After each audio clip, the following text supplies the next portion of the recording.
दोस्तों इस वीडियो में बात करने वाले हैं निफ्टी, सेंसेक्स और बैंक निफ्टी के बारे में कि कल के ट्रेडिंग सेशन में मार्केट हमें किस तरीके से यहां पर कामकाज करता हुआ दिखाई पड़ सकता है। दोस्तों अगर हम आज के ट्रेडिंग सेशन की यहां पर बात करें तो आज के दिन पे टोटली जो मिड कैप और स्मॉल कैप है वो मार्केट को लीड करते हुए दिखाई पड़ रहे थे, जबकि लार्ज कैप जो थे वो कहीं ना कहीं मार्केट में पिछड़ते हुए दिखाई पड़ रहे थे। मैं अगर आपको यहाँ पर दिखाना चाहूँ दोस्तों तो आपको देखने को मिलेगा, यहाँ पर देखिए दोस्तों, मैं एक मिनट आपको शो करना चाहता हूँ। Just give me 1 second. तो आप देखोगे दोस्तों निफ्टी 50 कहीं ना कहीं 100 पॉइंट, और जो जो लीडर था वो कौन था आज के दिन पे आपका यहाँ पर लीडर आपको दोस्तों यहाँ पर आज के दिन पे देखने को मिला होगा स्मॉल कैप, मिड कैप, और आपका यहाँ पर बाकी जो आप देखोगे निफ्टी बैंक यहाँ पर नहीं मोमेंटम शो कर रहा था, फिर निफ्टी सेंसेक्स नीचे था। बस मिड कैप और स्मॉल कैप इंडेक्स जो थे वो कहीं ना कहीं मार्केट को ऊपर के लिए कंट्रीब्यूशन दे रहे थे, जिसके चक्कर में आज के दिन पे जो मिड कैप और स्मॉल कैप के स्टॉक्स हैं उनमें काफी अच्छा खासा मोमेंटम हमको देखने को मिल रहा था। बात करूं अगर कुछ न्यूज की, तो अभी फिलहाल के लिए मार्केट में ऐसी एज सच कोई बड़ी न्यूज नहीं है। डेफिनेटली एक दो दिन के अंदर अंदर यहाँ पर फेड की मॉनेटरी पॉलिसी है जो कि बहुत बड़ा इंपॉर्टेंट रोल प्ले करती है हमारे मार्केट में 18 तारीख को। आइए जरा थोड़ा सा हमारे आज सेक्टर्स देख लेते हैं, कौन कौन से सेक्टर थे जो मार्केट को ऊपर पुल कर रहे थे और कौन कौन से जो नीचे पुल कर रहे थे। 3% आपका निफ्टी रियलिटी, लेकिन निफ्टी रियलिटी का ऊपर होने का कोई मतलब नहीं, क्योंकि निफ्टी रियलिटी का एक भी स्टॉक निफ्टी 50 के अंदर नहीं आता है। निफ्टी रियलिटी के जो स्टॉक्स हैं वो कहाँ आते हैं, मिड कैप में और स्मॉल कैप में, और इसी चक्कर में मिड कैप और स्मॉल कैप ऊपर थे। अब आप समझिएगा, फार्मा ठीक ठाक था, पीएसयू बैंक भी ठीक ठाक थे। बाकी गिराने में कौन कंट्रीब्यूशन कर रहे थे, तो गिराने में आपका मेटल सेक्टर का एक कंट्रीब्यूशन ठीक ठाक यहाँ पर दिखाई पड़ रहा था। बाकी आईटी वाईटी थोड़ा बहुत गिर रहे थे मार्केट में, तो इसीलिए आज के दिन पे आपने देखा होगा कि निफ्टी में साइडवेज मोमेंटम था। कोई ऐसा बहुत बड़ा मोमेंटम हमको निफ्टी में मार्केट में नहीं देखने को मिला। उसके बाद मार्केट पूरा टोटली जो है यहाँ पर साइडवेज होता हुआ हमको दिखाई पड़ा। अगर आप देखोगे दोस्तों तो ये है यूएस फ्यूचर्स अभी फिलहाल के लिए हमको फ्लैट दिखाई पड़ रहे हैं। डाउ जोन्स में थोड़ा थोड़ा करके स्लिप आता हुआ दिखाई पड़ रहा है। मे बी 18 तारीख को जो यूएस फेड की मॉनेटरी पॉलिसी होने वाली है, क्या उसमें फेड रेट कट करेगा? अगर फेड रेट कट करता है तो मार्केट रॉकेट बनेगा, नॉट इवन यूएस मार्केट, उसका थोड़ा बहुत असर इंडियन मार्केट यानी कि हमारे मार्केट पर भी उसका थोड़ा बहुत असर पड़ेगा। बट अगर फेड रेट कट नहीं करता और कुछ गलत बयान देते, गलत यानी कि थोड़ा सा निगेटिव चीजें कुछ बोलता है, जो कि बहुत लेस चांसेस है, क्योंकि आपको पता होगा कि जनवरी के महीने में जो है डोनाल्ड ट्रंप यहाँ पर शपथ लेने वाले हैं और राष्ट्रपति का कार्यभार संभालने वाले, तो बहुत ही कम चांसेस हैं कि वहां पर कुछ ऐसा होगा, क्योंकि भाई जेएम पोवेल्स को अपनी जॉब का भी खतरा है, तो वो डेफिनेटली मार्केट को गिराने के लिए तो कुछ ऐसा नहीं बोलने वाला है। ऐसा मेरा मानना है, ऐसा मेरा एक्सपीरियंस है, जो कि मैं देखता हूँ थोड़ा सा और जियो पॉलिटिकल चीजों को थोड़ा बहुत ट्रैक करता हूँ। क्यों नहीं वो ऐसा बोलेंगे, क्योंकि भाई अगर डोनाल्ड ट्रंप बोलते हैं कि भाई मैंने तो कार्यभार संभाला नहीं, तूने मार्केट पहले ही गिरा दिया, तो यहाँ पर कहीं ना कहीं वो कुछ ना कुछ पॉजिटिव चीजें बोलेंगे जिससे मार्केट ऊपर रहे, और जनवरी में वो अपनी शपथ लेने वाले राष्ट्रपति के लिए। अच्छा, अब बात करते हैं दोस्तों कि यहाँ पर जो है मार्केट में कल लिए ट्रेड करते हुए दिखाई पड़ सकते हैं। ज्यादा नीचे नहीं आया मार्केट एक्चुअली में, उसके बाद फिर मार्केट में काफी डल मोमेंटम हमको देखने को मिला। मैं 1 मिनट 5 मिनट का टाइम फ्रेम ओपन कर लेता हूँ।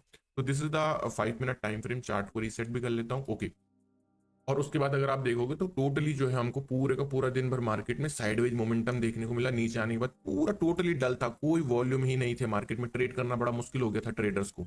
अब बात करते हैं दोस्तों कल के इंपॉर्टेंट लेवल्स पे, कल कौन कौन से वो इंपॉर्टेंट लेवल रहने वाले हैं जो हमारे लिए मार्केट में बाय एंड सेल का जो है ट्रिगर की तरह काम कर सकते हैं। सबसे पहले मैं अगर आपको 1 आवर के टाइम फ्रेम पर लेके चलूँ, तो this is the 1 hour time frame. 1 hour के टाइम फ्रेम पर कहीं ना कहीं इसने एक फर्स्ट टॉप बना दिया है एंड ये सेकेंड टॉप। तो इस पैटर्न को दोस्तों हम क्या बोलते हैं, इस पैटर्न को हम बोलते हैं डबल टॉप पैटर्न। और डबल टॉप पैटर्न जब भी मार्केट में बनता है तो यहां से कहीं ना कहीं एक इंडिकेशन होता है मार्केट में डाउन साइड का। आप ध्यान से देखिएगा, अगर मार्केट ये आप कहीं ना कहीं हल्की फुल्की नेकलाइन की तरह मार्केट के लिए काम करेगा, और जो कि लेवल होने वाला है आपका 24,500 का। तो निफ्टी अगर एक बारी के लिए 24,500 के नीचे हमें फिसलता हुआ दिखाई पड़ता है और 24,500 के नीचे होल्ड करता है, तो हमें सीधे फिर 24,200 तक के टारगेट भी आते हुए दिखाई पड़ सकते हैं। फिर ये इसके लिए नेक्स्ट सपोर्ट की तरह काम करेगा। तो ये बड़े टाइम फ्रेम की एनालिसिस रही, लेकिन अगर हमें इंट्राडे ट्रेड करना है तो उसके लिए कौन से इंपॉर्टेंट लेवल रहेंगे 15 मिनट के टाइम फ्रेम पर हम समझते हैं। चार्ट को मैं थोड़ा सा जूम कर लेता हूँ सो दैट आप बेटर अंडरस्टैंड कर पाइएगा। अब देखिए निफ्टी में दोस्तों सबसे जो इंपॉर्टेंट लेवल रहने वाला है दैट विल बी 24,550, बिकॉज जैसे कि मैंने कहा 24,500 के नीचे निफ्टी वीक हो जाएगा, तो 24,550 का लेवल आपका ये रहा। तो इस लेवल के आसपास कहीं अगर निफ्टी हमको मौका देता है हल्का फुल्का, अगर मैं आपको कहूं कि ये हमारे लिए एज एक स्काल्पिंग ट्रेड की तरह काम करने वाला है, स्काल्पिंग, तो ऊपर के लिए हम ट्रेड प्लेस कर सकते हैं 24,600, 650, 700 एंड 750। इन लेवल्स के लिए हम मार्केट में टारगेट एक्सपेक्ट करके चल सकते हैं अगर हम 24,550 पर खरीदारी करते हैं। ठीक है, तो ये आपका फर्स्ट बाइंग लेवल रहा। दूसरा मैं आप सेलिंग लेवल आपके साथ शेयर करूंगा, और ये एक ही लेवल है बाइंग का, दूसरा मेरे पास कोई बाइंग लेवल अभी फिलहाल के लिए नहीं है। हाँ, ओके। दूसरा चीज अगर आप देखोगे तो 24,800, 24,800, तो 24,800 हमारे लिए एज अ रेजिस्टेंस लेवल की तरह काम करेगा, क्योंकि ऑलरेडी मार्केट ने यहाँ पर क्या कर दिया है, ऑलरेडी मार्केट ने यहाँ पर डबल टॉप पैटर्न की फॉर्मेशन कर दी है। तो अगर मिलता है तो बिल्कुल मौका नहीं छोड़ेंगे, और एक रेजिस्टेंस पर एक सेलिंग का मौका देख सकते हैं इस पर्टिकुलर लेवल पर। तो ये आपका फर्स्ट सेलिंग लेवल रहा। और जैसे कि मैंने आपको बताया ही कि 24,500 के नीचे तो हमको मार्केट में एक वीक सिग्नल होता हुआ दिखाई पड़ेगा, अगर मार्केट 24,500 के नीचे होल्ड करता है तो। ऐसा नहीं कि 24,500 पर आया तो बेच दिया, ये कोई लॉजिक नहीं बनता है, ध्यान दीजिएगा। तो ये रही निफ्टी की neat, clean and crystal analysis. बात करते हैं सेंसेक्स पर। सेंसेक्स का 1 आवर का टाइम फ्रेम एनालिसिस कर लेंगे। 1 आवर के टाइम फ्रेम पर दोस्तों अगर हम चार्ट को थोड़ा सा स्क्वीज करते हैं तो हमको क्या देखने को मिल रहा है, थोड़ा सा समझने का ट्राई करिएगा। ठीक है, मैं इसको इस तरीके से कर लेता हूँ। ये देखिए, क्या आप देख पा रहे हो कि मार्केट ने इस लेवल पर रेजिस्टेंस लिया, फॉल आ गया।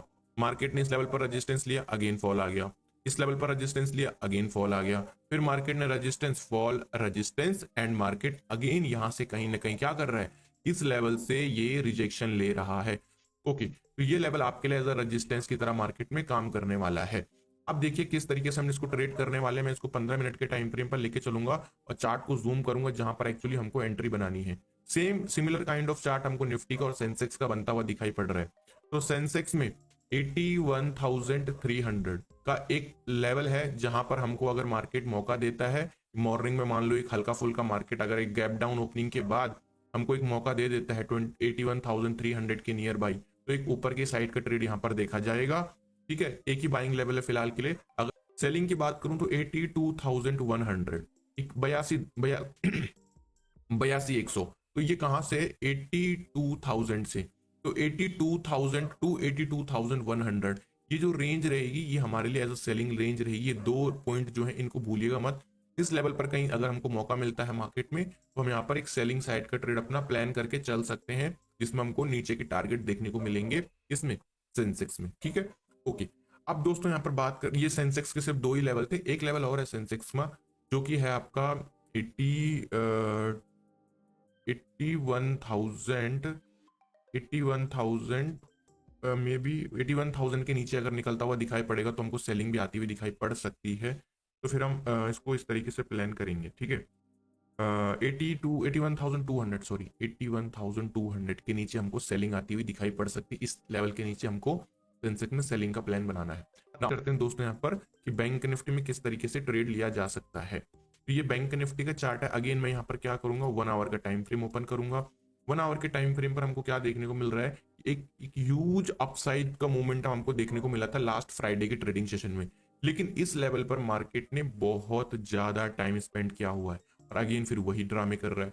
तो यहाँ पर अब मैं डेफिनेटली एक सेलिंग का प्लान तो नहीं बनाऊंगा, क्योंकि यहाँ पर दिख भी रहा है एक्चुअली मुझे, मैं आपको शो करना चाहता हूं इस पर्टिकुलर लेवल पर मुझे एक रेजिस्टेंस मार्केट में दिख भी रहा है, जो कि ये वाला लेवल है 53,750। ये लेवल मार्केट के लिए एज अ रेजिस्टेंस की तरह काम कर रहा है। अब देखिए इंट्राडे लेवल पर अगर हमें ट्रेड करना तो कैसे करना होगा, 15 मिनट के टाइम फ्रेम पर चलते हैं और चार्ट पैटर्न को थोड़ा सा और क्लोजली समझते हैं। अगर बैंक निफ्टी को ट्रेड करना है तो 53,750 ये लेवल का हमको ब्रेकआउट चाहिए, और ब्रेकआउट ऐसा चाहिए कि ब्रेकआउट आपका होल्ड भी करना चाहिए। होल्ड करता है तो 53,750 के ऊपर ट्रेड लेंगे, अदरवाइज कोई जल्दीबाजी हम नहीं करने वाले। ओके, दूसरा चीज दोस्तों, अगर बैंक निफ्टी 53,330, 53,330 यानी कि इस लेवल के आसपास हमें मिलता है तो हम यहाँ पर एक बाय साइड का ट्रेड देख सकते हैं, क्योंकि मार्केट ने मल्टीपल टाइम इस लेवल पर सपोर्ट अपना ऑलरेडी ले रखा है। तो अगर एक मौका बनता है तो स्काल्पिंग, देखो इस ट्रेड में हम लंबे टारगेट अपने एक्सपेक्ट बिल्कुल नहीं कर सकते। हमको यहाँ पर दोस्तों एक इस स्काल्पिंग देखना होगा 53,330 पे। तो ये रही कुछ बैंक निफ्टी की एनालिसिस। और 53,220 इस लेवल के नीचे हमको सेलिंग देखने को मिलेगी, तो हमको सेलिंग ही करना है, बट आप भी लेवल्स को नोट डाउन करिएगा। तो ये रही हमारी कुछ मार्केट एनालिसिस की वीडियो, जिसको मुझे पता है आपकी जिस जो कि मुझे पता है इस वीडियो में आपने जरूर कुछ ना कुछ सीखा होगा। सीखा है तो वीडियो को लाइक, चैनल को सब्सक्राइब और बेल आइकन को जरूर प्रेस करना, ताकि आपको हर वीडियो की नोटिफिकेशन टाइम पर मिल सके।